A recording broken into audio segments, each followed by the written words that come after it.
So one of the major questions that we get from our clients right now is where exactly is the U.S. economy in its growth cycle? If we look at it purely from a calendar perspective, the cycle seems old. And as such, a lot of people are looking at things such as the flattening of the yield curve as an indication that the cycle is coming to an end. And if you look at it purely from a calendar standpoint, it would seem to be correct. But this has been anything but a usual cycle.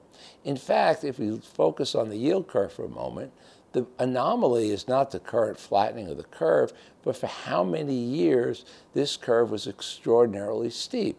Traditionally, the curve is very steep coming out of a recovery for a short amount of time, and it's the time necessary, at least necessary from the Fed's perspective, to reliquefy the banks and the financial system, and then the curve starts to flatten. In the middle part of a cycle, the curves, defining that, say, as the difference between 2 and 10-year yields, generally runs fairly flat. In the mid-1990s, for example, it ran at around 40 basis points, and we think today that could run maybe a little bit flatter because the yield levels are that much lower and is a much flatter skew in inflation expectations between today and 10 years out.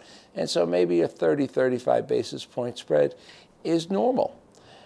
Now, when we look at it from that perspective, why was the curve so steep for so long? Well, for a good part is because coming out of the financial crisis that we had and the overload of debt, it's taken that long for the economy to get to a point where it can be on a more solid footing and we can begin to see a more traditional cycle emerge.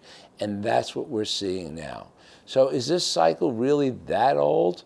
Well, as I said, from a calendar perspective it is, but from the perspective of economic activity, from the perspective of borrowing and lending, from the perspective of capital spending, most importantly, the cycle really is only just beginning. Now, unfortunately, there is a rising inflation. It's not rising in big capital letters, but inflation rates are getting a little bit higher and moving a little higher, and the Fed's going to have to act on those. Now, we expect the Fed to raise rates in June, September, and December, and probably stick with a quarterly pattern even after the end of 2018. Looking at it from that perspective, by the time we get to the end of 2019 or into early 2020, the Fed's probably going to begin having to chase, which is its inflation, which is its normal operational procedure, and as a result, will probably be closer then more actively talking about the economy slowing down and maybe some mild recession beginning. But for now, what really matters is capital spending. And if capital spending accelerates even faster than we, or certainly more than the Fed and the market thinks, which is certainly possible, this cycle could actually extend a lot longer. So is the cycle really that old? Actually, when you look at it from the perspective of activity and capital spending and these other types of metrics, the cycle is only just beginning.